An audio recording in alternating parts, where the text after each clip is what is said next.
मध्यप्राच्य युद्धर प्रभाव एवं रोषे घरे एवं खाइबा तेल में अहेतुक वृद्धि बजार में रिफाइन तेलर सप्लाय ह्रास पाइता बेले दर वृद्धि पाई गत 24 घंटा मध्य खाइबा तेल दर लिटर प्रति 4 ରୁ 5 टंका को वृद्धि पाई। रिफाइन तेल पाम ऑयल तेलर वृद्धि घटी भारत को यह तेल गुड़िकर आमदानी प्रभावित होता तेल दर वृद्धि पाई आसप्ता दिन में आहरी दर वृद्धि हो पारे। गत 2 दिन पूर्वे रोषे गैस सिलिंडर दर वृद्धि पाई एबे खाइबा तेलर पानी एबे जहाँ सूचना अच्छी मध्यप्राच्य युद्धर प्रभाव एवं रोषे घरे पड़ी। दर्शक बंधु खाइबा तेल में अहेतुक वृद्धि बजार में रिफाइन तेलर सप्लाय ह्रास पाइता बेले दर वृद्धि पाई।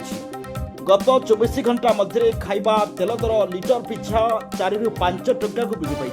रिफाइन तेल पाम ऑयल तेलर वृद्धि घटी भारत को यह तेल गुड़िकर आमदानी प्रभावित होता तैल दर वृद्धि पाई। आसंता दिन में आहरी दर वृद्धि हो पारे। गत 2 दिन पूर्वे रोषे गैस सिलिंडर दर वृद्धि पाइता बेले एबे खाइबा तेलर पानी।